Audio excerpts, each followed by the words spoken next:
नमस्कार दोस्तों, आज हम लोग देखेंगे logic family. Logic family electronics में आता है, जो डिजिटल इलेक्ट्रॉनिक्स का एक बहुत महत्वपूर्ण चैप्टर होता है, जो न्यू सिलेबस में ऐड हुआ है और इससे क्वेश्चन आने की संभावना संपूर्ण है। तो इस चैप्टर का संक्षिप्त विवरण शार्ट में हम लोग देखेंगे इस वीडियो में।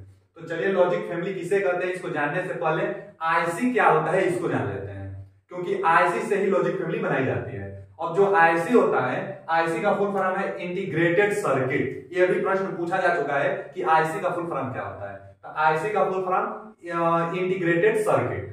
और इंटीग्रेटेड सर्किट कहते किसे हैं? तो किसी सिंगल सेमीकंडक्टर चिप पर ट्रांजिस्टर, रजिस्टर, कैपेसिटर इत्यादि इक्विपमेंट लगा देने से जो डिवाइस प्राप्त होती है उसी को आईसी कहते हैं। मतलब एक आईसी ऐसा डिवाइस है जो एकदम छोटा से छोटा डिवाइस भी है और अधिक से अधिक अपना परफॉर्मेंस भी देता है। आईसी के आ जाने से जितना मोबाइल या इलेक्ट्रॉनिक इंस्ट्रूमेंट है एकदम छोटा छोटा बन रहा है। क्यों? क्योंकि इतना ये छोटा होता है और हल्का होता है और ज्यादा से ज्यादा ऑपरेशन अपने अंदर ये गुण रखने की क्षमता रखता है। क्यों? क्योंकि इसको बनाया ही जाता है कैपेसिटर, ट्रांजिस्टर, डायोड, रजिस्टर इत्यादि इन सबों से आईसी को बनाया जाता है। तो आईसी सिंगल चिप पर रजिस्टर, कैपेसिटर, इंडक्टर, डायोड इत्यादि से बनाई जाने वाली एक डिवाइस होती है जो बहुत स्मॉल होती है। इसका जो एडवांटेज होता है यही कि यह बहुत हल्का होती है, अच्छा परफॉर्मेंस करता है। इसका एडवांटेज यही है कि लॉन्ग लाइफ होता है, स्मॉल होता है।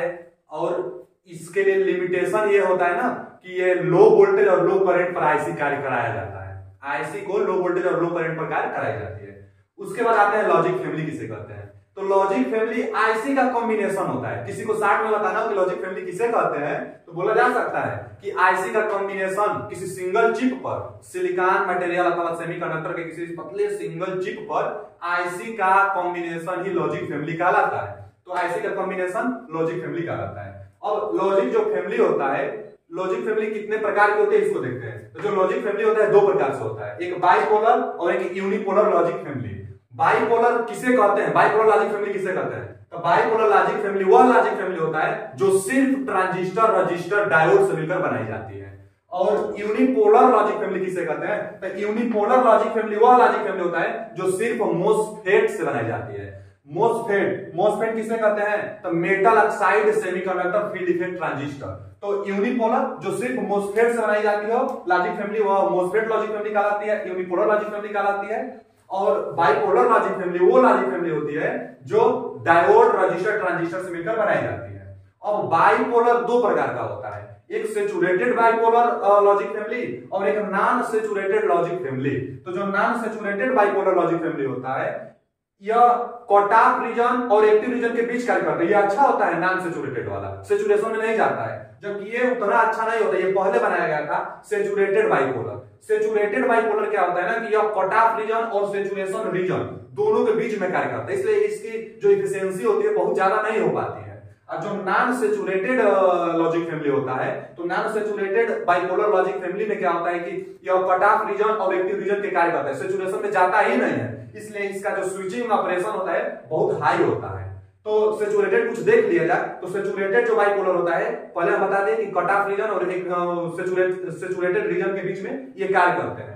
तो इनका एग्जांपल जो होता है ना आरटीएल, डीसीटीएल, आईआईएल या इसी को कहते हैं आई स्क्वायर, फिर डीटीएल कहते हैं, फिर एचटीएल होता है, टीटीएल होता है। तो ये सब जो है यह सेचुरेटेड लॉजिक फैमिली का एग्जांपल है। अब सेचुरेटेड लॉजिक फैमिली में जो पहला था, सबसे पहले इसी का प्रयोग किया गया था। जिस दौरान आईसी का खोज नहीं हुआ था उस दौरान इसका बहुत ज्यादा प्रयोग होता था, आरटीएल का। आरटीएल का फुल फॉर्म क्या होता है? Register transistor logic. मतलब जो ऐसा लॉजिक जो रजिस्टर और ट्रांजिस्टर से बनाई जाती हो, रजिस्टर ट्रांजिस्टर लॉजिक कहलाती है। जो अगला होता है ना डीसीटीएल, तो डीसीटीएल जो लॉजिक फैमिली होता है इसका जो फुल फॉर्म होता है कि डायरेक्ट कपल्ड ट्रांजिस्टर। इसमें क्या होता है ना कि रजिस्टर जो ऊपर वाला है रजिस्टर ट्रांजिस्टर से मिलकर बनता है, इसमें रजिस्टर को हटा दिया जाता है। तो और जो ट्रांजिस्टर होता है वही डायरेक्ट कपल्ड होता है, आपस में जुड़े रहते हैं। तो डायरेक्ट कपल्ड ट्रांजिस्टर लॉजिक, जो ये इसका फुल फॉर्म होता है डायरेक्ट कपल्ड ट्रांजिस्टर लॉजिक। अब जो अगला है आईआईएल, तो जो आईआईएल है इसको हम लोग कहते हैं integrated injunction logic. Integrated injunction logic जो होता है इसका यह विकसित रूप होता है। जो इसमें एक होता है करंट होगिंग की समस्या होती है और करंट होगिंग की समस्या को दूर कर देता है आईआईएल, क्योंकि इसमें जो हम लोग प्रयोग करते हैं मुख्य रूप से इसी के लिए करंट होगिंग की समस्या समाप्त हो जाए। और इसमें एक पीएनपीएन और एनपीएन ट्रांजिस्टर से बनाया जाता है। जो पीएनपीएन ट्रांजिस्टर होता है वही लोड का एक्टिव में कार्य करता है, जिससे करंट का कंट्रोल किया जा सकता है। तो करंट होने की समस्या इसमें नहीं होती है। तो इसका फुल फॉर्म क्या है? Integrated injunction logic. जो अगला है डीटीएल या डायोड ट्रांजिस्टर लॉजिक। देखिए पहला था क्या? रजिस्टर ट्रांजिस्टर से बनाया जाता था, या केवल ट्रांजिस्टर था, और यह केवल ट्रांजिस्टर था, बस एक पीएनपीएन था। अब इसमें क्या कि डायोड आ गया, डीटीएल डायोड ट्रांजिस्टर लॉजिक, मतलब इसमें रजिस्टर नहीं, डायोड और ट्रांजिस्टर से बनाई जाती है, डायोड ट्रांजिस्टर लॉजिक इसको कहते हैं। इसका फुल फॉर्म पूछता है डायोड ट्रांजिस्टर लॉजिक। जो अगला है हम लोग का एचटीएल।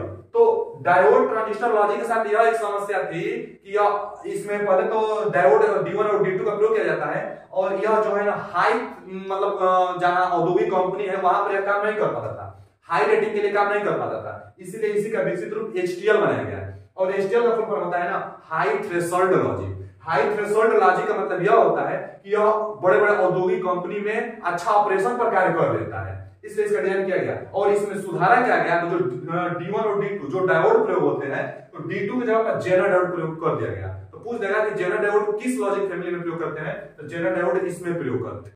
जो एचटीएल होता है हाई थ्रेशोल्ड लॉजिक, जो कि जो डीटीएल है ना, ये जो डीटीएल है, तो डीटीएल को ही सुधार कर एचटीएल बनाएगा, जो कि हाई औद्योगिक वाली होती है, मतलब कंपनियों में एचटीएल का प्रयोग किया जाता है। और डीटीएल ट्रांजिस्टर लॉजिक, इसमें बेसिक ट्रांजिस्टर का प्रयोग किया जाता है। यही एग्जांपल है सैचुरेटेड लॉजिक सिस्टम का। एक बार फुल फॉर्म फिर से बना लेते हैं, जिसको नोट करना है कर ले।